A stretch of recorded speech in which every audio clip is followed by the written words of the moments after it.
So welcome to this third meeting in our series of the data-driven decision making. I hope you're having a good Halloween, and we're looking forward to hearing Daniel and Duncan speak to us tonight.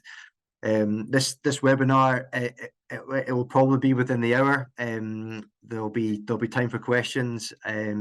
Daniel and Duncan, they're former organisers, and I would ever be. They've got a joint presentation, so it's not just one of the, they'll be intertwining their thoughts and conversations. So we look forward to hearing what they've got to say. The whole aim of this series has been that the promotion of properformance recording and getting people to understand what are the important KPIs for their business and what stage they're at, but to make the most out of data and to be utilising it to improve business performance. And we're going to hear that tonight as we look at a breeding level what Duncan's doing with his sheep. So without further ado, I will just stop sharing my screen, and I will allow Duncan and Daniel to share theirs, and we will just make a start with this presentation.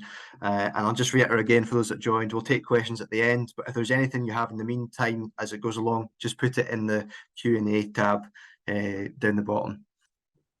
Grand, how are we looking? Excellent. Perfect. Evening, everyone. Good to be here to talk about data-driven decision making. Tonight, looking at the breeding selection side of things, but next week we'll be back looking at the kind of more flock level management decisions, group level management, how we can use data to influence that. But we'll start tonight with the breeding selection side of things. So I suppose the big question is, why put the effort or why bother to do a lot of data recording on your stock, individual animal recording, and then analyze that? That takes time. Ultimately, it's to use data to allow us to make more informed, accurate, and I think an important one, confident decisions when selecting the best performing stock to breed replacements. So that's picking out your best ewes to be what you might call your A flock that you breed your females from, and picking out your best ewe lambs, hopefully from the best ewes. So you're making informed decisions about that. That's probably more of a self-replacement flock or a stud flock, but also for those flocks, and as well as any general commercial, even crossbred flocks, a big part of it actually is about identifying the poorer performers and those with undesirable traits, for example, lambing problems, to either cull or to B-mob. And by B-mob, I mean putting it in a group, not necessarily culling them out, but B-mobbing them so they're bred to a terminal sire and they're breeding slaughter lambs. And that's how we can manage these, what we call, high culling rates without having a high flock replacement rate, having those kind of split flocks.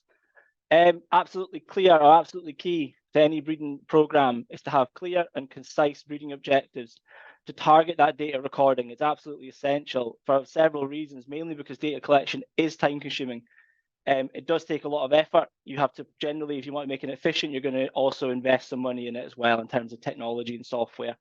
So it takes time and money to do it. Ultimately as well, it takes time, and ultimately, if we're not going to use that data, we might as well not record it. For example, we could weigh and body condition score every ewe on the property every month. We're not going to use that data to its full potential, so why bother? So we need to be more clear in what we're going to do. Also, if we record too much data, it can be completely overwhelming, and it's a barrier often for people using that data and making decisions from it. I would highlight that I think it's really valuable to use a software program, but you can do a lot with Excel and saying that. Also, because so many traits are correlated, often negatively as well. So selection for one trait might have a negative impact on another. And if we select for too many traits, ultimately they're all pulling in different directions, and we do risk potentially making progress in none or very few. So it's important to have clear and concise breeding objectives to your key profit-driving traits to move your flock forward, and then target the data you're going to collect around that to try and keep it simple as well.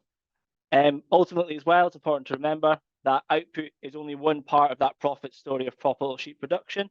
Of course, we're thinking about a few traits. We always jump to those profitability traits or the output traits, such as rearing rate, carcass traits, lamb growth rates. But actually, it's also important to consider, move that down, also the traits that save us money as well. So thinking about lambing traits, for example, labour at lambing, we can breed for more disease-resistant sheep as well in terms of you can feed leg counts. We can breed stock that are more robust, that carry better condition, so we can reduce costs in terms of winter or pre-lambing feeding. We also need to consider the traits that save us time. Again, going back to those lambing traits, so lamb vigor, lamb survival, having animals that can do it more on their own can save us time and money. Also traits like dags and lameness and wool, they've all got an heritability factor. We can select from them all. And probably the harder one, I suppose, to get your head around sometimes is that also the traits that satisfy your customer. And it's easy to jump to, I suppose, the key one would be meat eating quality, the final consumer. But actually, so many of us sell store lambs or sell direct to market. And whilst confirmation things are important, quite often it actually is that visual appearance, that marketability. So we don't want to lose sight of that and get lost in figures and potentially lose the marketability of our lambs. We still need a good store lamb, for example. So we do need to continue to think about visual appearance. But I think to my mind, the most important factor when we're considering breeding sheep is that any further increases in performance traits must always come second to system suitability. So we have to have stock that suit the system. We can't be fitting the system round the stock and increasing our stock class. A good example would be lambing traits, to chase a little bit more carcass if that compromises, for example, lambing ease, lamb survival, lamb ability, and that compromises our ability to lamb outdoors. That's not stock that suit the system. Ultimately, we're needing genetics. Generally, we're thinking about optimums when we're thinking about genetics. It's not usually the extremes that are actually going to be the profitable ewe, particularly on the ewe side of things.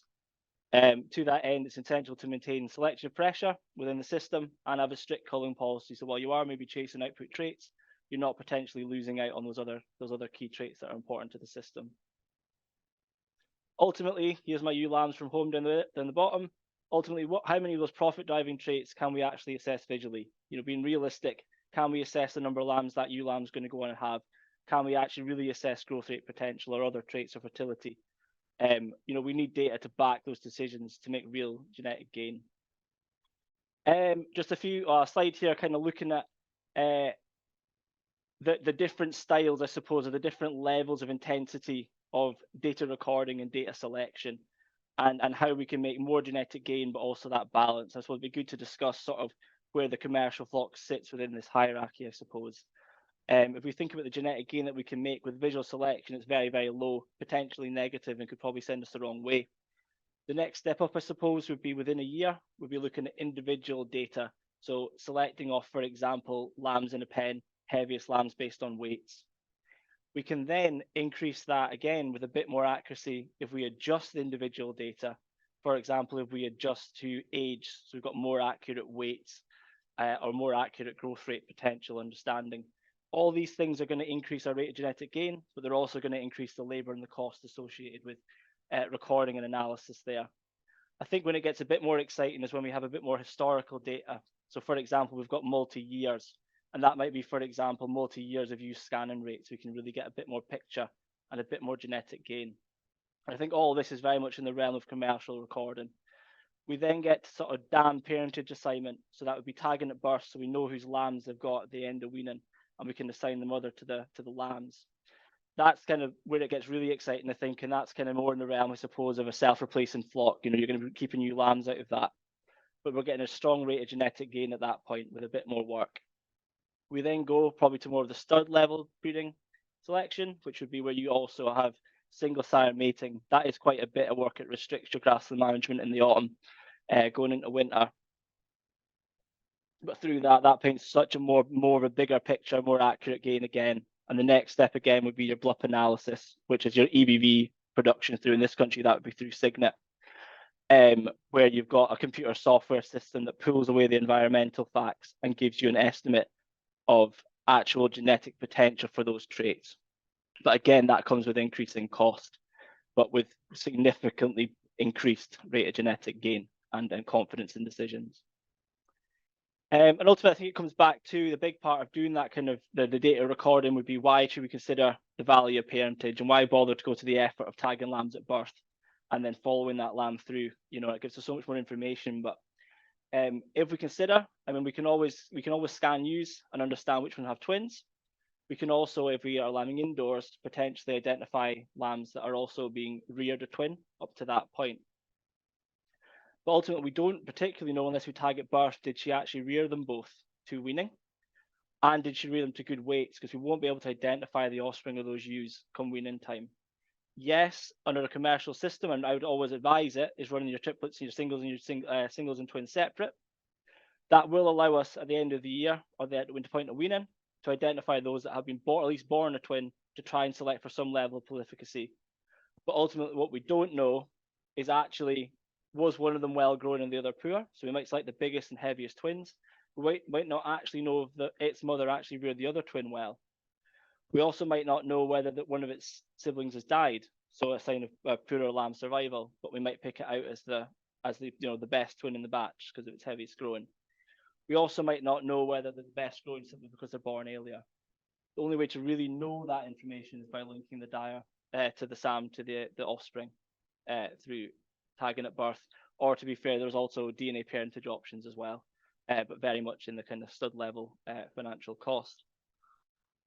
Ultimately, recording parentage, you could do it all on paper, but I think it would be highly advised to invest in some technology where you'd be scanning the lamb, the ewe, and then scanning and assigning the lambs to the ewe. So the ewe tags are being assigned on this software.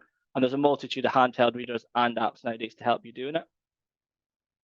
And I would just really like to, to highlight that I don't think outdoor lambing should really put you off this level of recording. Of course, the issue is you have to scan the ewe's tag. You have to be able to assign the ewe to the lamb. And I think if all your ewes were like the ewe on the left-hand side, we might get on pretty well scanner in the field. That's not going to be every ewe. You have other options then, apart from to try and catch that ewe, which would add a lot of management, is we could pre-write on the ewe's number. So we could write a number on the ewe, pre-lambing. We could also have big tags. Obviously, that's not the whole UK tag, but what we can then do in the software is assign a number, a management number, to our full UK tag. We can do that beforehand. You can do it beforehand and just simply type in the number in the handheld recording, depending what device you've got, or it might be a case of cross-referencing a sheet of paper that would show you and you type it in. So it depends what technology you've got. But yeah, certainly don't let it put you off. Probably our biggest profit driving trait in the sheep system potentially is the numbers of lambs reared, so producing more lambs per ewe. And ultimately it's a multitude of factors going on there. We've not just got fertility and prolificacy, so the number of lambs conceived. We've also got embryo and lamb losses to actually bring that lamb, to the point of weaning. And of course, there's ways to select that without going full bore in the recording. We can cull out barren ewes. We can cull out dry ewes at marking and shearing, so we can do a wet dry, and that would identify in singles whether she's failed to rear and she's lost the lamb. But in twins, of course, it wouldn't. It would only identify if she lost both of them. We can also A and B flock ewes based on our scanning results. So maybe B mobbing ewes that consistently have singles. We'll talk about that in a minute. We can also retain twin-born scanned or lambed or turned out ewe lambs. But it's important to consider how you're going to identify those twins earlier on. I showed a photo about my lambs earlier on. We simply just put a notch in the ear of the twin-born lambs to help us select because we don't have them separate, but it was just because of scale. But there's other ways of doing it. You could put tags in even at marking if you wanted to merge groups later on. So it's just important to consider how you're going to identify them later on if you're not going to go to the point of tagging at birth. Of course, we can also select hogs based on whether they've reared and whether we can also wet dry them as well. And that'll help select for fertility in the flock. If a ewe is successfully getting pregnant as a sort of 7-month ewe lamb. And of course, we can have a strict culling policy on all factors that influence lamb mortality as well, which we'll talk about in a minute. And I would absolutely recommend that we continue to do this. But I think it's important to remember on the point of the sort of genetic gain or potential for genetic gain progress is that litter size and lamb survival are two key traits for getting ahead in terms of promoting our rearing rates, is that these are low heritability traits. And actually, there's a risk there that we probably don't actually make much genetic progress, given that 90% of the influence, for example, of litter size is also to do with environment. So, for example, body condition score and nutrition. So we really need more data to try and be more accurate on that. I would always suggest that you continue to select it if you're twins, at least in a commercial setting, to potentially not go backwards in terms of fertility and prolificacy if you're selecting for other traits. Ultimately, where we get a real sort of painting a better picture is when we have historic data, and we'll see some of this from Duncan later on. That historic data on ewes provides a wealth of information and much more accurate data. And tagging at birth continues that because we can then track the ewe's ability to actually rear those lambs as well as conceive. Just for example, I've got a few ewes here. I've got 5 ewes, and I've got whether they were scanned a lamb, we'll say, and whether they reared on the right-hand side. And actually, in 2023, if I was to select the ewe lambs to retain out of these ewes, I wouldn't actually pick ewe1. But actually, in this case, she's reared twins for 4 years of her life and then had 6 twins again, but lost one. that would not be the ewe lamb that I would retain if I was just selecting my 2023 data. But U2, for example, actually has consistently had singles, and this year has had twins. But I would still favour her twins in this year. So you can see why, if we have more information, we can make more informed decisions. U3 consistently loses lambs, but still manage it this year. And the U4 and 5, we actually just don't have much data to give us more confidence in their abilities. They might go on to have singles. So you're painting much more of a picture if you've got this historic data. Lambing traits, just very quickly. If you're already recording at lambing, you're already putting into a device, as Duncan is. There's also an opportunity there to record a bit more in terms of lamb traits. So lambing ease, lamb birth weight, lamb vigor, mothering ability, actual lamb losses. These are all traits that you can select for. They're genetic and can help you reduce labour and also improve lamb survival, particularly important in outdoor lambing systems. But indoor lambing labour is not getting easy to find either, or good labour. So we've still got to think about these traits if we're indoor lambing. You can see here, there's a multitude of different ways of recording. Of course, you could just mark or just simply cull if you have to assist. And I think it's easy for a lot of stud breeders to say that, but actually, and it's easy to do if you're at a very low level of assistance or incidence of these problems, you can just simply cull them out. But if you're actually a more commercial flock, or you've got a different type of breed that's maybe higher in these issues, and you're sitting at, for example, 30% assistance, you can't actually afford to go out all your ewes and just cull them out. You're going to need to be able to record multiple years to try and inform your decision making. You know, it might be a 2-strike policy. And whilst we can do that with a bit of marking, you could just ear notch. Actually, if you've got a high incidence of problems, if we can add a more complex scoring system, even a 3-tier scoring system, we get greater variation. And that gives us more variation between performance of different stock, particularly if we get sire parentage involved. That's going to give us a lot greater accuracy, and it might be that we just try and remove the more major assists on the first incidence as the flock moves forward. So although it can look like more work, if you're already doing it, there is opportunity there to increase your selection pressure on it and sort of manage that culling rate if you're at a high incidence already. When to weigh lambs, I suppose, is the next question. Many of you might have seen these slides taken off sort of nutrition webinars. I've certainly used it a few times now. And what we can see here is the red bar is the ewe's milk, and the green bar is the lamb intake. And what we can see is up to sort of a month of age, the lamb's completely reliant on the mother's milk for all its nutrition. So as well, obviously, of course, the environmental factor, the genetics at play there is very much the genetics of the ewe in terms of delivering milk to the lamb. As the lamb gets older and becomes a ruminant, we can see that changes. But even at 6 weeks, intakes might be similar, but milk being a high quality feed is going to deliver more. So 6 weeks is still a very good indicator of the ewe's milking ability. But as the lamb gets older, its own growth rates and pasture becomes a bigger part. So that is why under what Signet recording, so this is your recording to produce estimated breeding values, as Duncan is, the 2 key weight traits that they use to select for ewe mothering ability, maternal ability, and weights, so in terms of lamb growth potential, are these 2. So the first one is 8-week weights. So we can see that's further down to the left-hand side. So 8-week weights are taken with quite a lot of leeway. So you can submit weights between 42 and 84 days of age. And this is essential because I think it's a really important factor here is that data you shouldn't have to handle animals just to get more data. You shouldn't be doing more gathers to gather data. You want to try and fit it in with your other management tasks, such, for example, heptabac and marking, things like that. So you do want to be practical. You know, ultimately, it's a stress event taking animals into weigh. You are going to lose a small amount of performance on that day. So you want to tie all these events in at the same time. So we've got the 8-week weight and we've got the scan weight. Now, historically, that was always at a 20-week weight, and then lambs would be weighed and also back fat scanned for muscle and fat to allow for selection for carcass traits and also fatness, which can influence, as Duncan will talk about later on, influence on sort of that ewe's body condition score in later life. Previously, that was at 20 weeks, but what was happening in a lot of pedigree flocks, you had very, very big animals being scanned that maybe weren't representative of the finished lamb. So now a lot of flocks will scan earlier than 20 weeks, targeting actually to scan at more that 40, 50 kilo when the lamb's got a fat cover or finish on it, but more like a slaughter lamb. So you've got these 2 weights. And just to show you the traits that kind of get derived from that then, this is the mother of the top that Duncan's going to show you later on. And actually, I wanted to highlight this slide because these are the core slide. This is what you'd see at a sale, but of course, we're going to see a lot more traits.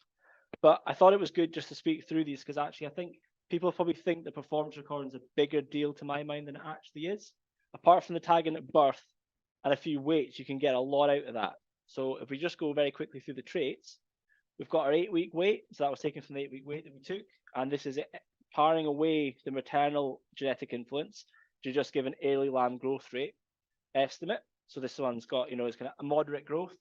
We've got litter size. That's taken from the lambs born, dead or alive, that you've recorded at lambing.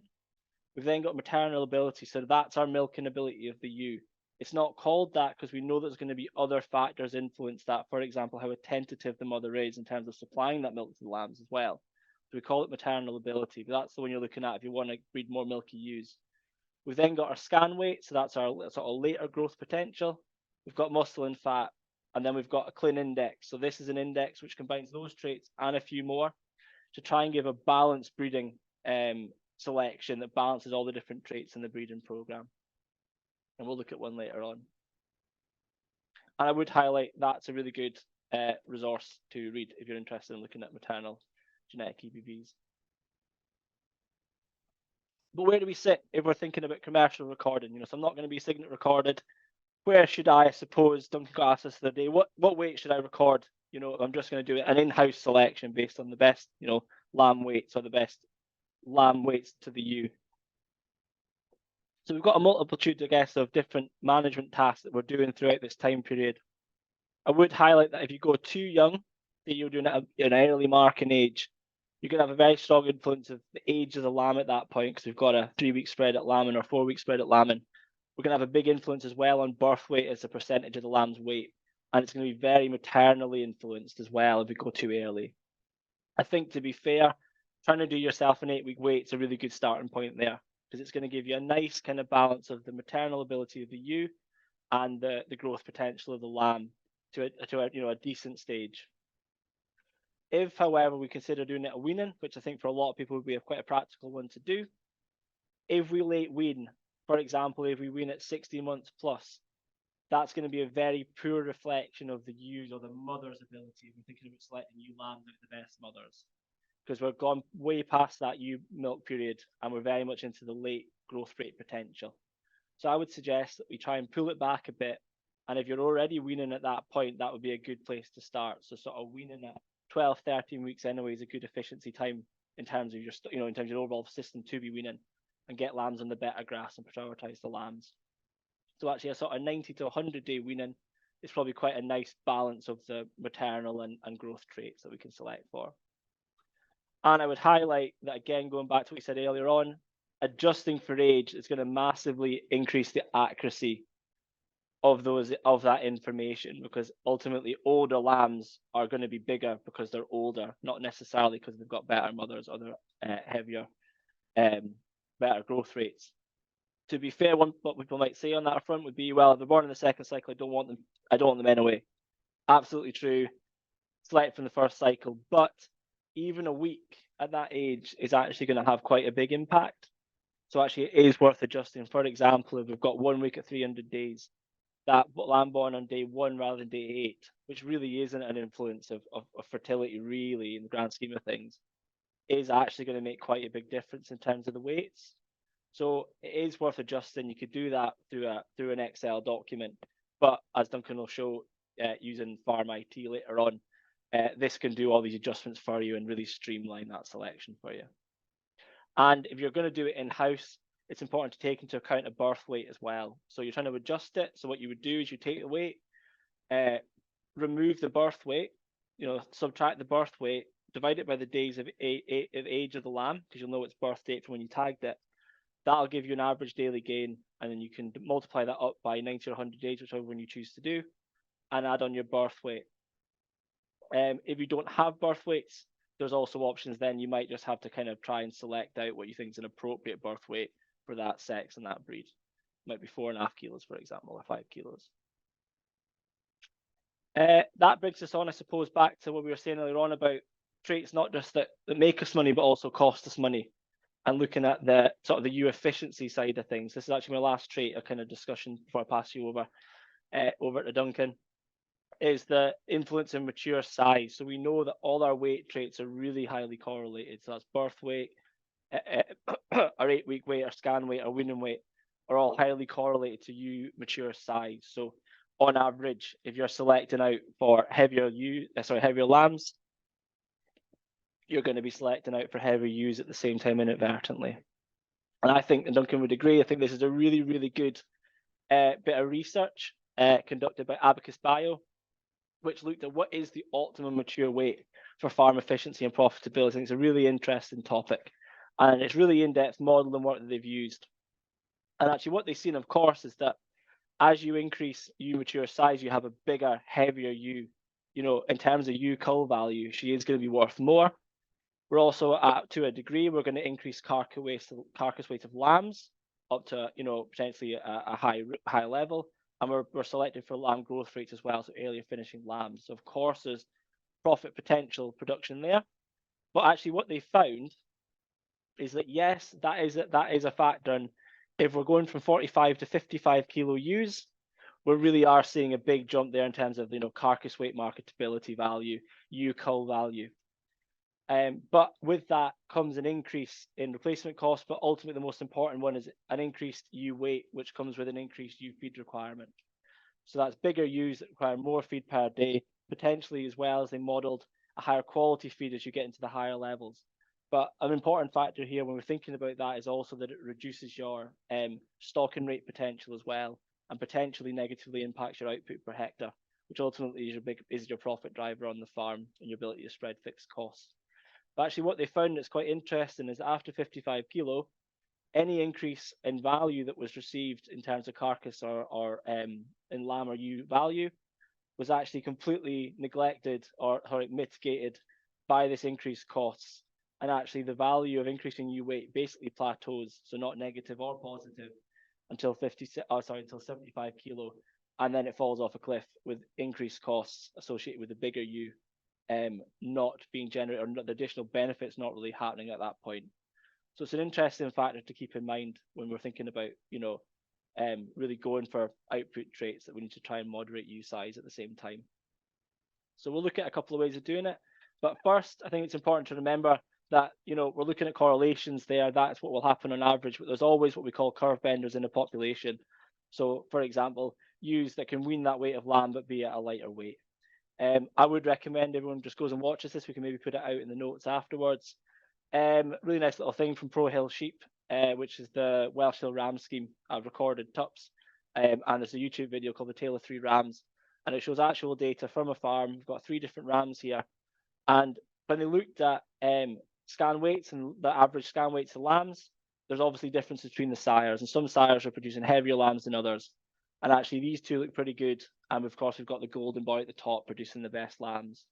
What they then found, though, is when they looked at the average weight of his daughters, is that we had 60 kilo in the top one, but actually we've got a ram at the bottom here in purple, who's actually weaning his daughters are weaning the lowest weight of lambs, but he's 60 kilo. But by looking at the data, and this is what you can get if you really go into the sire parentage side of things as well, is that they identified that there was a ram here, the blue ram, that was almost producing as heavy a lamb as the golden one, not quite, but a heavier lamb than the purple one, who apparently the purple one's an absolute crack of a ram, but actually his daughters are 8 kilo lighter. So that's a lighter ewe that costs less, and you can carry more ewes and increase your output per hectare. So it shows you what you can do with this data and how much more informed decisions you can make. You know, that ram probably wouldn't have maybe pulled through in the genetic breeding program without this additional information. If we are signet recorded, we've got an opportunity here to balance that mature weight with increasing output in what they call the selection maternal index. And this is a maternal index, in this case from the Shropshire maternal breed, but this is a maternal index, sorry, they're not necessarily a maternal breed, where it balances the different traits. So they're weighted within the index in terms of their priority within the breeding program, but also in terms of their heritability, so how quickly you can make gain. But there's a negative weighting in here for mature size. So what will happen is those genetics that are heavyweight Rams will just be knocked down a peg in terms of their total index number. Last couple of slides. So on a commercial farm, where are we at in terms of trying to breed for improved ewe efficiency or kind of mitigating that mature ewe size? Ultimately, of course, we can cull out. We can put a culling threshold on, and we can knock out our heaviest ewes or B-mob them if we feel that they're getting too heavy for the system. But I think it's important as well to take into account body condition, because one body condition score is sitting at about 12-13% of ewe mature weight. So that's a big influence, for a 75 kilo ewe, that's another 8 kilo of weight. So you can see a big fluctuation there. And actually, it's important that we don't perhaps mistake big fat ewes for what we might perceive as a big heavy ewe, compared to what we're really trying to knock out is those thinner ewes that are still at heavy weight, to try and knock out the inefficiency in the system. But quite a common system, and we spoke about this, Jack spoke about this on his last webinar in terms of cattle, is looking at an efficiency score to try and balance that. So we can look at the percentage of ewe weight weaned in lambs, ideally with an adjusted lamb weight of 100 days. So we would take the combined weaning weight. So if this was twins, we'd add the two weights together. We divide it by the ewe's mature weight, and we times it by 100, and that would give us a percentage. We'd be targeting 100%, but I think actually in so much of this in-house recording, it's not really about hitting the target. It's actually about ranking your stock and selecting the stock based on how they rank within the flock, if we're thinking of in-house recording. We've got a couple of examples here. We've got 4 examples. We've got one here. She's a 70 kilogram ewe. She's a nice size of ewe. She's combined wean. She's weaned 235 kilo twins. She's in a cracking job. She's 100%. Great ewe. We've then got another ewe. Our combined weight's only 58 kilos of their twin lambs. So she's sitting at about 83% efficiency. What we can then see, though, is we have these other ewes here, which are 80 kilos. One is, of course, is weaning heavier than U2, but we can actually see that in an efficiency basis, if we're trying to marry the two together in terms of output and cost, she's actually less efficient than U2, even though she's got a slightly heavier weight. And it really be up to you in terms of how you interpret some of this data. But I think a clear one here would be U4 has ultimately weighed the same amount of lambs or weighting lambs as U1, but she's actually 10 kilo heavier. So ultimately that's the ewe. If we're picking out between U1 and 4, you would want U1 because she's doing the same amount of growth in our lambs at a lower weight and cost.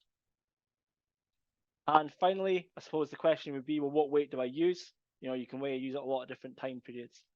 And ultimately, I would suggest that we use the tupping weight of the ewe and not the weaning weight of the ewe, which some do for our efficiency scores, because we know that body condition score has a major influence on ewe weight, as we've said.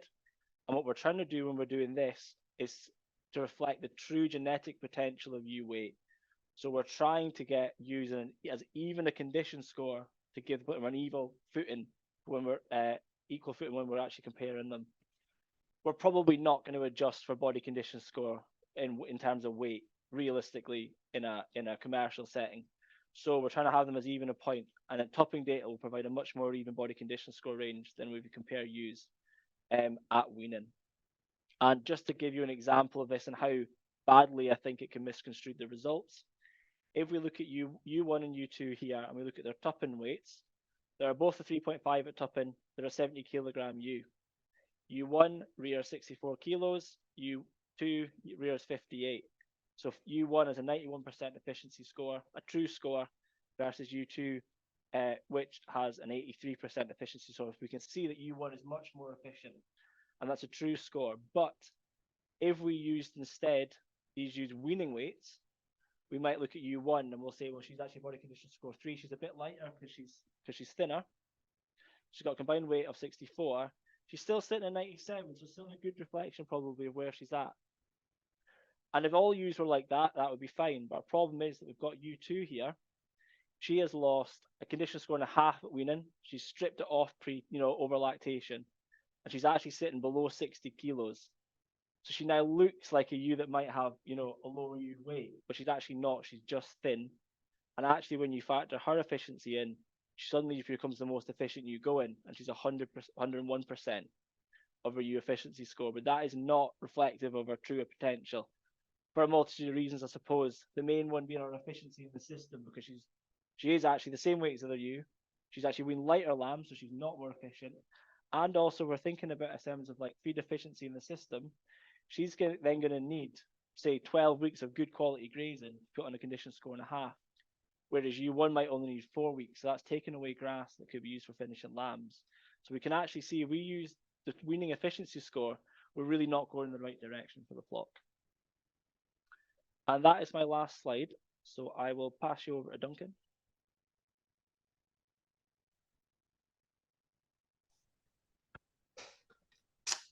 Hello there. Hello, everyone. I'm just going to hopefully share my screen. There we are.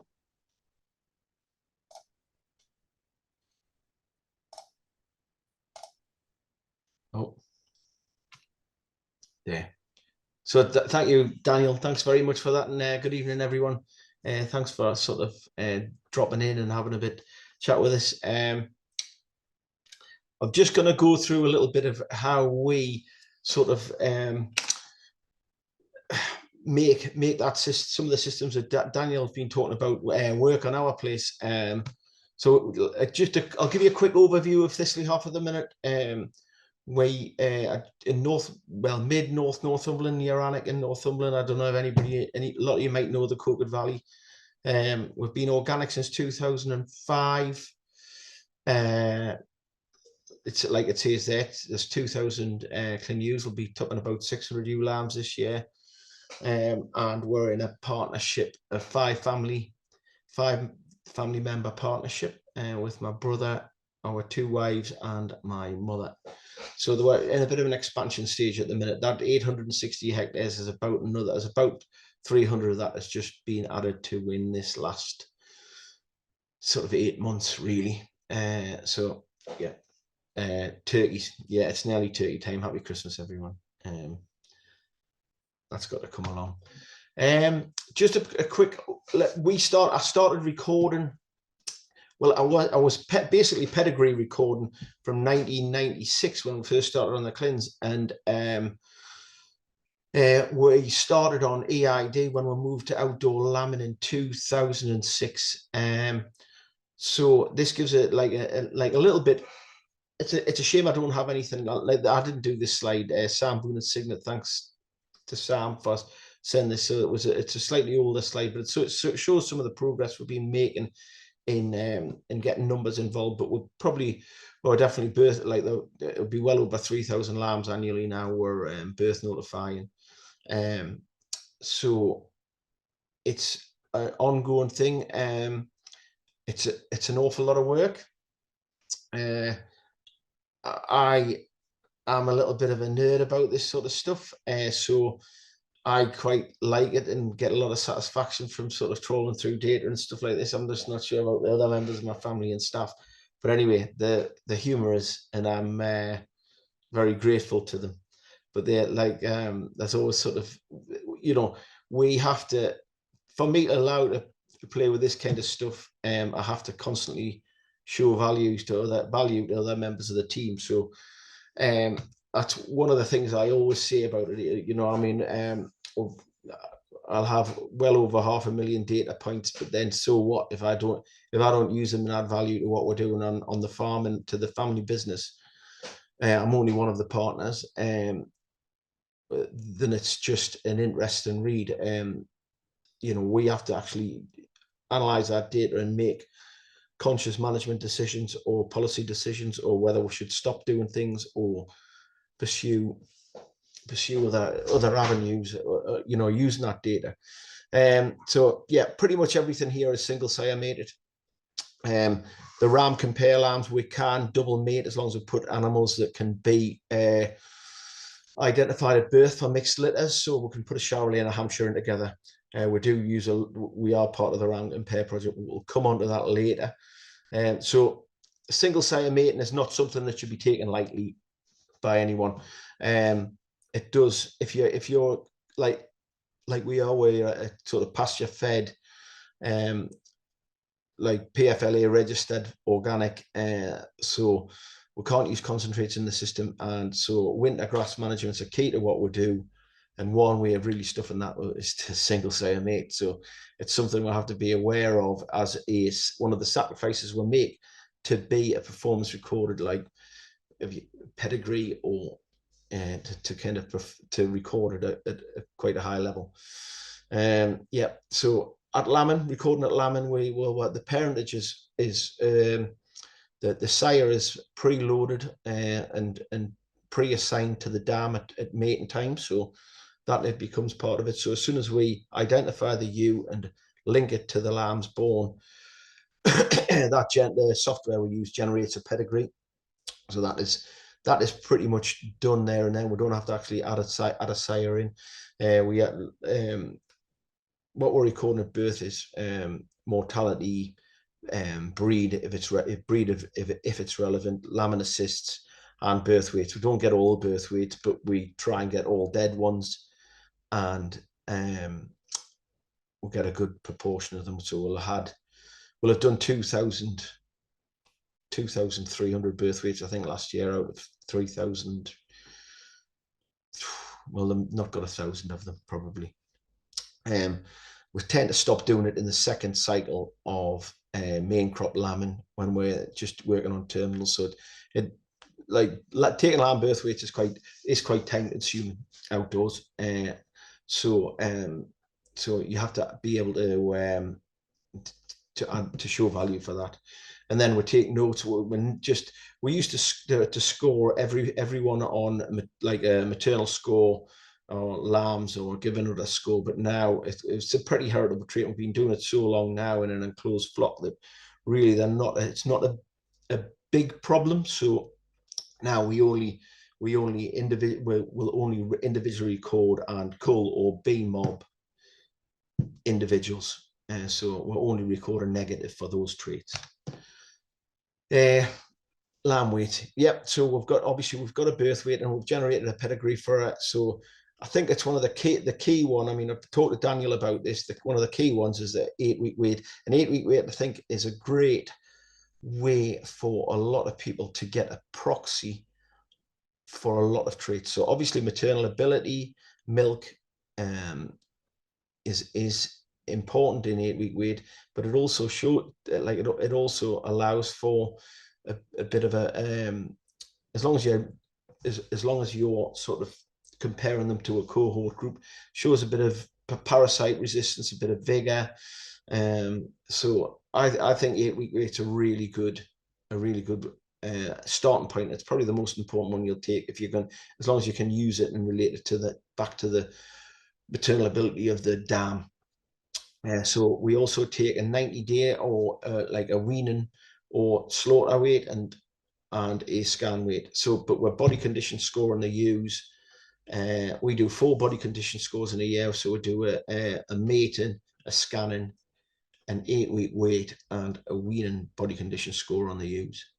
Send that to Signet, and Ram Compare want the maternal data on that as well to relate it to lamb growth, just to build up data sets. So we get through 200 clean lambs backpat scan, so pretty much all the potential tup lambs we might keep for potential breeding rams, and all Ram Compare lambs are scanned usually at the 8-week weight. So but most of them will be around 80 days. Sort of it was quite when the project started, there was a bit of worry about whether there'd be enough variation in the back scanning at that smaller age. Now they're weight adjusted, and when they find that we've been able to use to have enough enough actual variation to show genetic difference in the lambs. And then we're also part of the an original project set up by Glasgow University, looking at originally saliva IgA serum for strong ale resistant animals, and relate that to FEC as well. That's ongoing, and showing promise now. It's showing promise now, but now we do the IgA comes through blood serum, not saliva. As I was saying, data recording on ewes. Well, a lot of people scan with sort of, like, as I was saying, four condition scores a year, and those are the ones we're talking about. We condition score through an auto drafter, so we are weighing at the same time, so we're able to kind of track condition relative to weight, because there's 2 70-kilo ewes running around here that are completely different animals. So unless you're going to weigh with a condition score and vice versa, then there's probably not that much value in doing either. So I would say like the weight relationship is pretty important. So we do have we've always, it's pretty much since we've started sort of certainly outdoor lambing, and we've got like our core flock build up. We've always run a bee mob to breed terminal sires with, and that was part of the original Ram Compare project and still ongoing with that. I think we're in our 7th year now, or in our 7th mating season with it. The idea behind it is we get sent a variation of rams from different terminal breeds, and it's to generate a single traits across breeds. So a 3 back fat in a Texel means the same as a 3 back fat in Hampshire, which it wasn't the case before the project started. So that was part of it, and also though it is comparing animals. Though a lot of like the one question I'm always getting asked is, what's the best breed? Well, there's a huge variation within breeds, and we've had the best and the worst on certain traits, and they've both been out the same breed. One thing is certain that like the better the EBVs and the better the animals' data generally, almost certainly with only 1 or 2 exceptions, they've been the better animals. So we've been doing several thousand lambs on that now. We use EBVs from Signet, so like the whole flock is recorded as a data selection, and then we do on farm using raw data that we have on farm through Farm IT, and we can make decisions on that as well. I quite often, when you're a performance recorder, there is an assumption that if a computer says that it's a good animal and has 3 legs, then you just end up keeping it. But I'm a big believer in type and construction and locomotion, and then being a good sheep first. We would like to think that we'll look for type and numbers in a ewe, and certainly in a ram. Construction and those sort of things are pretty important to us. So yeah, would knock out there doesn't seem to be much point when we're doing it. All this work is to maintain anything in the A flock that isn't at least the top half of the index. But there will be ewes that have been good old ewes that are kind of getting superseded on the figures, but have like a longevity or construction things in that over time still maintain themselves in the A flock. But on the whole, traits are moving on, and most of the old ewes start to slide out as time goes on, unless there is quite a lot of old ewes still in the A flock, but like they have to be quite exceptional. Poor balance of EBVs, yeah, would probably more and more. I think we've made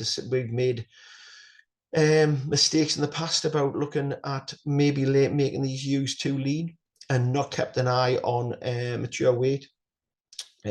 Persistent things that let us down management wise. Low prolificacy is an obvious one, but like persistent assistance. Ewes that don't constantly or like seem to have a habit of letting part of a litter die,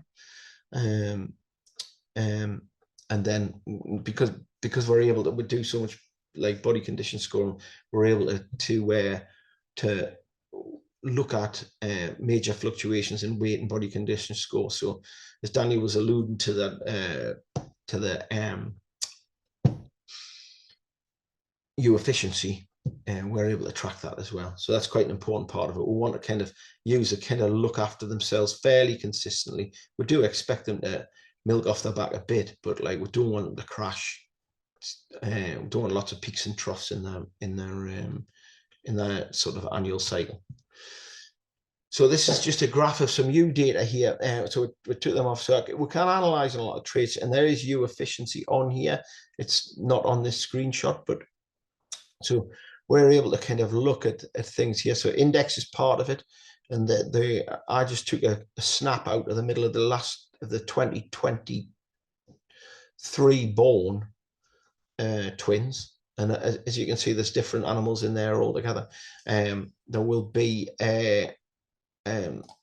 things where, so this is the average of the ewes that are in the first column. In the average column, that's the average of the average scan of those ewes. So you can see there's a ewe there at the top has had 5 lambs, but she's averaging 2 per lambing, but she's had, which you would imagine sounds pretty good, but she's had stillbirths, assists, and deaths in her lambs, and they're not a massive average daily live weight gain to weaning, and she's quite a heavy ewe. So we have, you know, a wide weight variation. So looking at her in isolation, you think, oh well, if she's just had twins all her life. But I'm trying to think where there was one here. I don't know if you can see her, 19,317. So she has a high index. She had 6 lambs born. She's averaging 2 of her. So she's averaging twins. She had 3 lambs. Lambs are nearly 340 grams a day. She's 64 kilos, and there's not such a fluctuation in her body condition. So that kind of thing is quite important to us. And we can use these screens to you can league table them. So you can click on an individual column, and it'll take out. So if we want to look at number of assists, we can click on the top of the assist column, and if she's had like 2 or even 1 within reason, any assists, we can sort of either make a cull or a B mob decision. And we can look at, you can look at weight on this screen, but like we can look at weight on just a weight screen. There's a number of ways we can analyze weight, but this is a good screen to look at for variation. We've just taken our ewe lambs back in hand. We're a contract rearing, but we've come across some new ground. So we were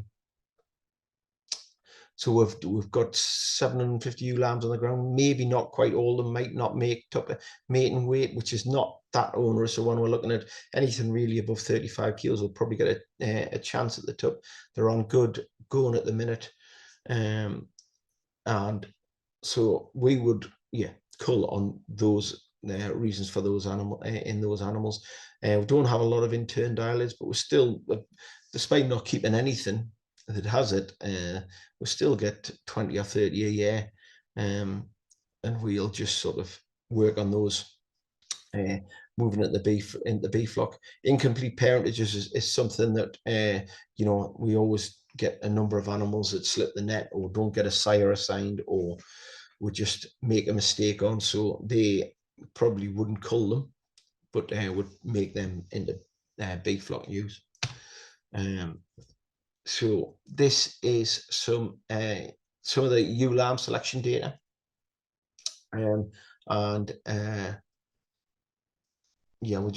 we use this to find out.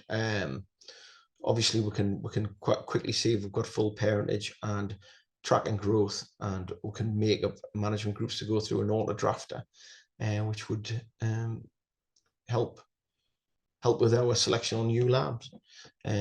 As I say, we've just taken them back in hand, so it was a bit of a worry last year. We mated them away from home with Shetlands, and I've got to say that was a great success. There's not that many times you do something, you make a choice, and or change your system, or and it goes exactly as planned.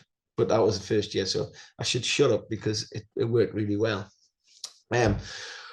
This is the ram that Daniel was on about. So the mother was on previously. As you can see, the number of traits we can select from in you know, when we use culling analysis. I mean, probably the ones that we really are focused on are the ones in yellow, which are probably more maternal related. Obviously, lamb survival is an important thing. Goes to show that it's very hard to kind of breed a perfect animal, in that this has so much going for him. This ram, we really like him, but he's not doing great on the parasite stuff. So we've got to be careful how far we'll go down the line without ignoring a trait, although we're not ignoring it, but not letting it slip too far. And also we have an idea about what is important economically to us and management wise, welfare wise, and makes our life easier in this farm function, because we'll have we're farming quite a large area, but it's not anywhere in a ring fence, so we're kind of 40 odd miles top to bottom of where we've got animals at the minute. So those ones in yellow, those maternal traits, are what we believe is probably the most important thing of what we're trying to generate out of our A-flock ewes. A reasonable mature size, not too much, good maternal ability. More and more we're going for a slightly positive fat, and probably we're not really taking too much notice of the carcass classification stuff at the minute. I don't probably just want to kind of just focus more on the maternals and expect to, if we're looking to breed terminal lambs, we'll look for that in terminal sires. So that is that one. That sire there is an old lad, so he has about 500 progeny on the ground. He was bought unrecorded, so we're just starting to generate higher accuracies in him because he had very little data that came with him when he first came. So he's the only one we've bought unrecorded in the last 12 years, I'd say. This is some graphs from Signet. So the scan weight is reflective of where we are going with mature size. So we are dropping scan weight as an average. You'll see we're dropping scan weight in sires and the lamb average over the last couple of years, simply because we're trying to go for probably a little bit more of a smaller ewe. But like the ewe one is on an upward trajectory, and obviously the ewe won't be affected to the lambs over the last couple of years coming into the ewe flock, and that'll just move that average scan weight down. Birth weights are pretty much on the same trajectory. Obviously, you've got a wider ewe age, and when you start to make selection decisions on sires, you change that very quickly because there's a small number of animals, but they have a high effect on the lamb crop, but not so much on the overall ewe crop. That takes a little bit more time to actually follow through. Litter size floats about a bit. As I say, litter size is a very it's not that heritable a trait, and we do focus on it. We do focus on like ewes that are consistently non-prolific, but as an EBV, it's sort of it still comes in with a fairly low accuracy, and so that hence it floats about a bit, especially in sires and lambs, and as you can see, our average litter size in the ewes, the genetic litter size, hasn't actually moved that much. The maternal ability is something we're really focusing on. So as we've moved on, we've gone to put more and more focus on maternal traits, and you'll see that over the last few years there's been quite a big leap in the sires we've been selecting for maternal traits, and they've had a big effect on lambs, and it's just starting to, those sort of maternal traits are just starting to have an effect on the ewe base average, and that they'll come through. I would expect that to start really going on because our 2022 born ewe lambs are starting to really perform well maternally, even like on more data. So it hopefully would be expecting to see a big jump in that. Yeah, this is it takes a little bit of explaining, this one, but it's a fairly interesting screen in that we have a lamb survival EBV in the clins. Now, the problem with lamb survival, the lamb survival expressing to be able to select for it, is you need a bit of a nightmare for animals to express. So you'll see in 2009, we had a bit of a nightmare, and that was the first year that we lambed singles outside, and there was just about 70% of assisted births that year were from one sire and his son, and it had a massive effect on lamb survival in that low up in the sired lambs. So there's a 29% difference. There was another big one in 2012, which I don't know, like I suppose in Scotland and the borders it'll be exactly the same. We had a really awful lamb, and so there was a higher expression of lamb survival in that case. You get a 2020, which is the first COVID lambing, which I would say was the best one I've ever done. It was we had an amazing time lambing. It was beautiful weather. We weren't going anywhere. Everyone was locked down, and it was nearly a pleasure. Well, it was. I quite like lambing. I always like it when it ends, but I don't mind doing it. So this expression of lamb survival, it's a great trait and economically very, very valuable, but quite often you do need challenges for it to express, especially when they're like cold weather survival. Yeah, thanks for listening, and I'll look for any questions. Thank you very much. That was fantastic, Duncan, and thanks to Daniel. Yeah, it's amazing the sheer amount of data that you're gathering and processing, and yeah, that was absolutely fascinating. So I think we've already got questions coming in. We've got a question here. Is there any other way to do EBVs without having to give my data to Signet?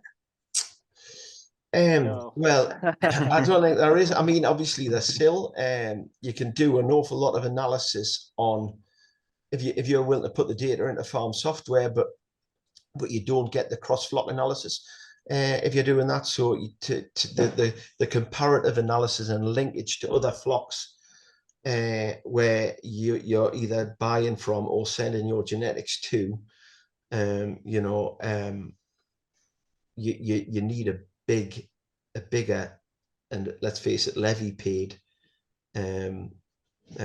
database to do that with. So I'm not sure that you can definitely do some on farm, like we do an awful lot of decisions on just what's happening on farm, but EBVs, well, I'm not sure. Well, it could be Signet. It could be. I know.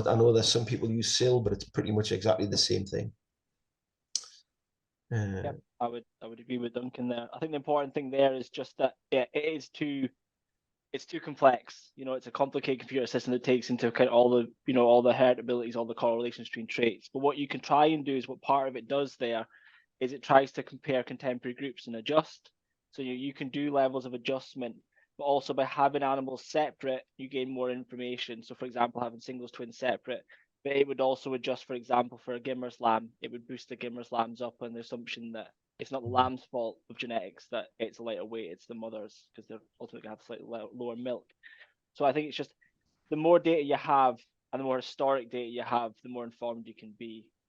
But for what you would say were low heritability traits like litter size, like IG, like serum and IG, like FEC, or they need to go into different systems, and you need linkage across flocks to make progress on that as well. It's quite a tricky one to do, and although there is a weight adjustment, we can make a weight adjustment on farm IT, there is more to it than that, because it adjusts for contemporary groups, like Daniel says, and it takes into account relatives performance in other flocks and in other conditions. So I mean, I don't have a problem with Signet at all having it, and obviously, like we use it to sell breeding stock on the whole. So it's, you know, I'm happy to have that. I mean, it shows up your baddens as well. You know what I mean?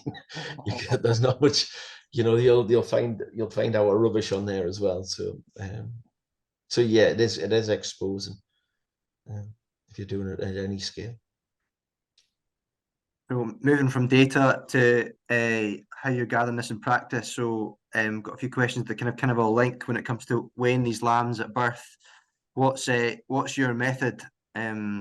We've got an example of what Stormer's doing, but what are you doing, Duncan? Practically, can you take us through what you do? Yeah, well, basically, the problem we have with outdoor recording is that you can't have a day off on a nice day if everything's working well. Because if you leave lambs too much over a day old, then you'll not catch them. So we go out, we use big management tags, but a lot we can actually scan, and then we'll just bleep the ewe, and we'll have a basically luggage scales with a string attached. So just weigh them like you'd weigh a turkey. And then and there's a process, a weight. The process for recording that lamb has a little weight window at the end, and you just key it in, and then it just allocates it. It's it nearly recording without birth weight is quite surprisingly quick. It doesn't take you very long at all. I mean, the time with recording outdoors is sitting on a quad going from one to the next. And especially if you're over a wide area, which is probably the best way to do it, is actually to give yourself give animals a bit of room, so that you're not upsetting the whole job. You know, I do think that kind of you know, we like to give them as much room as we possibly can, so that a lot of the time recording is just, you know, traveling around using a lot of petrol. But yeah, putting a birth weight on will probably maybe not double the time it takes, but it'll certainly put another 30% into it. I would say on that front as well, if we're thinking of a commercial situation, all we're really trying to do is pick out extremes. We're trying to pick out ewes that are lambs that are far too light, because that's going to impact lamb survival. And we're looking to try and pick out those extreme heavyweight ones, which are going to be a problem again for survival and for lambing ease.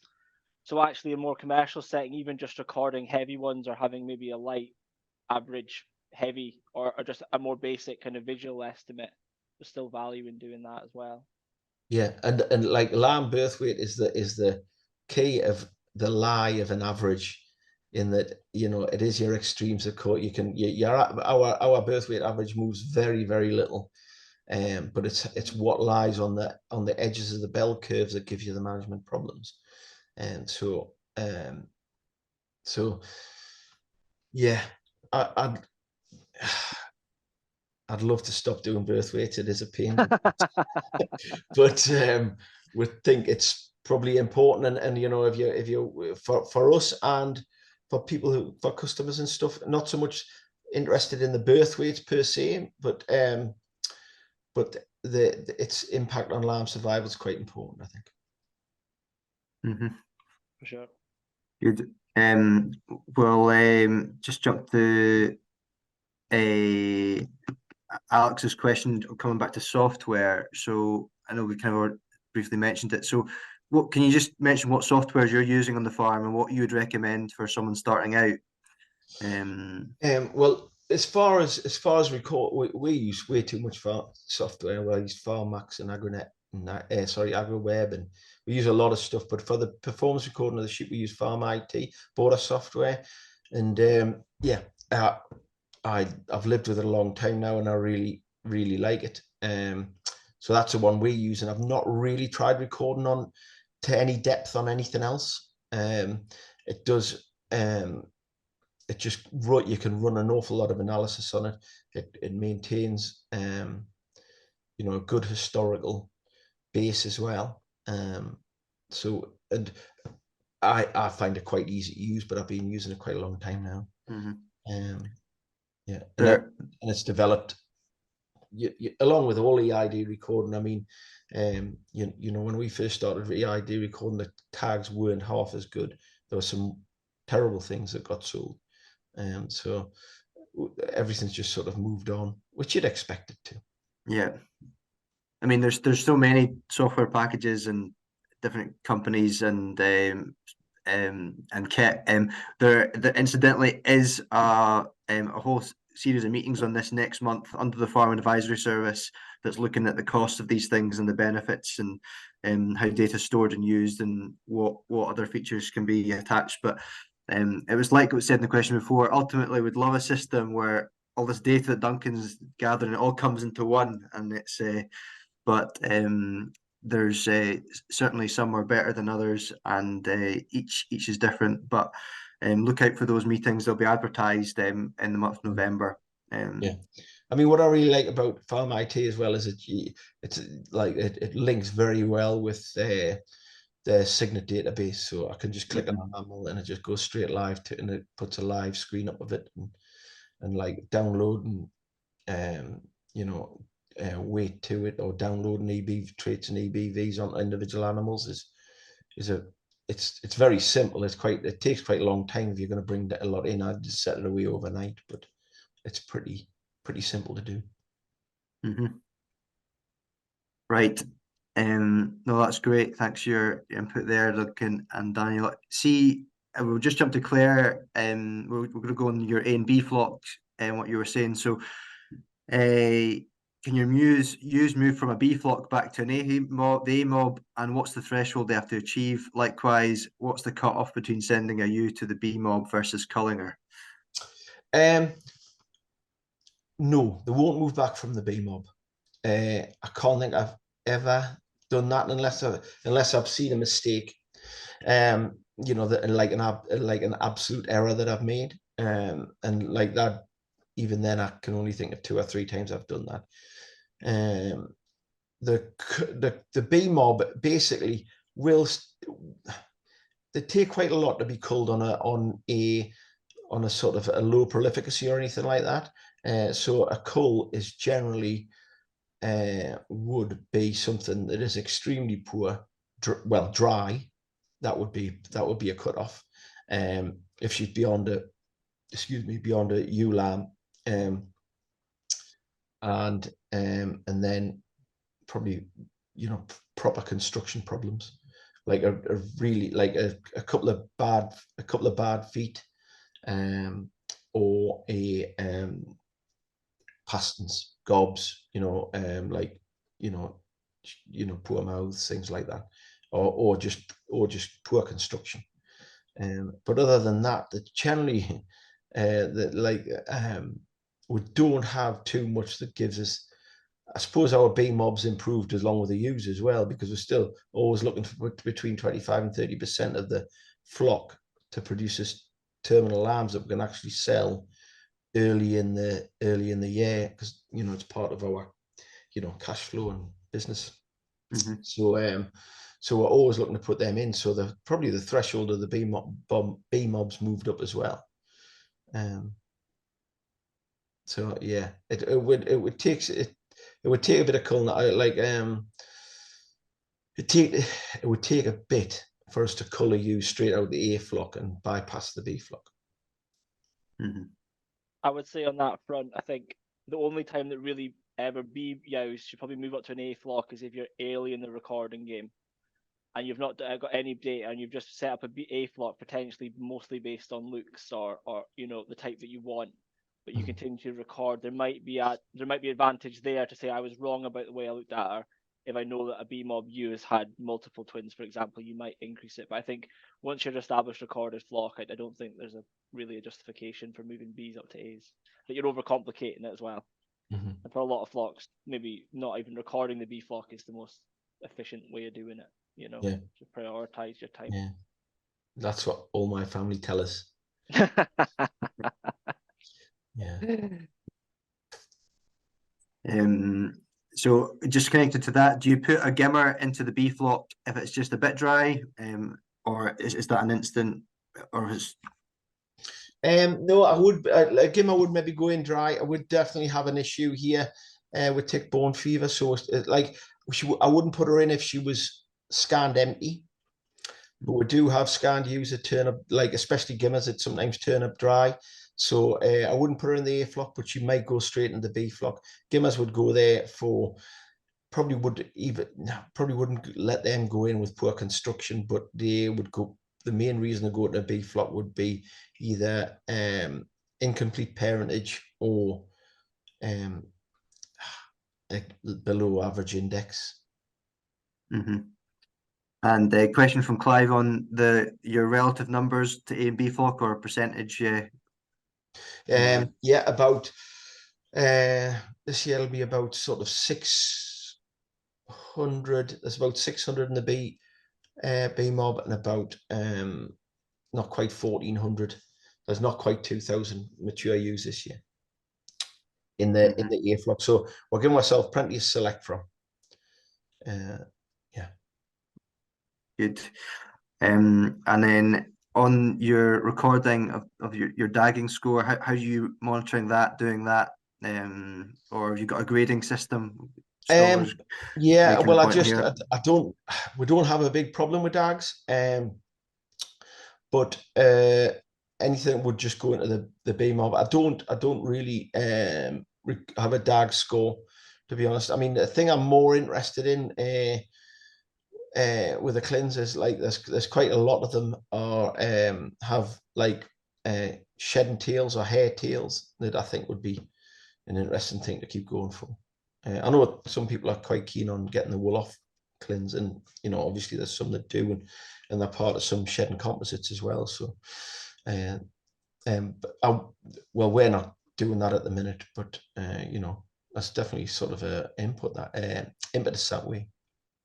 But if you do want to record it, there is a 5-point score developed in New Zealand. Yeah, there is. Yeah. Dirty arse, and you could score it. It's really quite heritable. You can make quite gain in it. And again, if you did do it and you were also single sire mating, there's probably quite a lot of interest there. You could then look at your rams and who was producing dirty lambs. I know. Well, you definitely can. I mean, I tend just to get them out. But but that would work. That definitely would work. Yes. I think we had a problem as well, in that depends on how our management works, but we do like pre-lamb shear. So if we can, so there's usually a section of the flock that are pre-lamb shown, and we don't necessarily get them all, and it would be kind of a harder one to give them a fair selection when half the ewes are never going to get daggy, simply because when the chance of them are, you've kind of alleviated by pre-lamb shearing. Super. I don't see any more questions. I've just brought up my slide, so I might be missing any that have just come in, but I think that was most of them that were answered. In the previous two meetings, I was just to take away 3 of the top kind of KPIs for performance recording. So when we're looking at breeding selection, what would be your top 3 to look at? Duncan and Daniel, if you if you can do that. Yeah, I mean, well, nothing makes it through if it's assisted at birth. Yeah. Obviously we don't really have much of an issue with it now, but other construction. But I think 8-week weights are a real critical. And it covers so many things, and you get a good idea of how an animal is going to perform through its life. I think if you've not, when I'm looking at female selection, if we've got females at 8 weeks that aren't kind of getting at least up to 300 grams a day, then they're probably not going to ever be a good animal. Obviously you can relate that to mature size of animals, but certainly in our flock, I think that is a minimum of them getting to there. So that early growth is quite an important part of it. Ease of lambing, sort of which an 8-week weight, which shows things like parasite resistance and milking ability of the ewe. And then I would like to think that a ewe that sort of doesn't fluctuate too much with body condition score and body weight is a pretty important thing. I think Duncan's done that pretty well. I'd probably just add as well about trying to identify ewes that consistently, scanning and rearing twins as well. Mm-hmm. Trying to identify, poor survival traits as well. Mm-hmm. I think all this stuff's about optimums, isn't it? We don't want extreme numbers of triplets. We don't want extreme weight of ewes. It's all trying to have a balance. Yeah. Data hopefully helps you try and suss that out.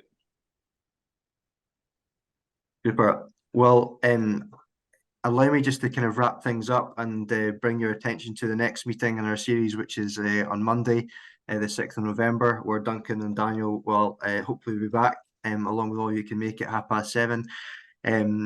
Cameron, can you just share the poll just now? We'd love your feedback on just how this meeting's gone and what you think about it. As most of you know, it's Scottish Government funded. And so this quick poll that's come up on the screen, if you can let us know what you think, and there'll be a follow-up email in which you can give more comment, and you can criticise or give us a score of how you thought today's gone. But yeah, it's been great to have you, Duncan, and we really appreciate the level of detail and how you've explained all what you're doing, and likewise Daniel, for taking us through these different KPIs and these different traits and what they all mean, and how. Yeah, I think you said at the start that people can think performance recording is a bigger thing, and I think it doesn't have to be. Yeah, obviously the level of detail you've got, Duncan, is amazing, but starting off small with these traits is selecting what's important to you, and then going forward is it doesn't have to be as big a deal. But so I think we'll just wrap up this webinar, and we'll end this poll shortly, and we'll just bid you all a good night, and look forward to seeing you all at the next webinar. Thank you very much, and we'll see you later.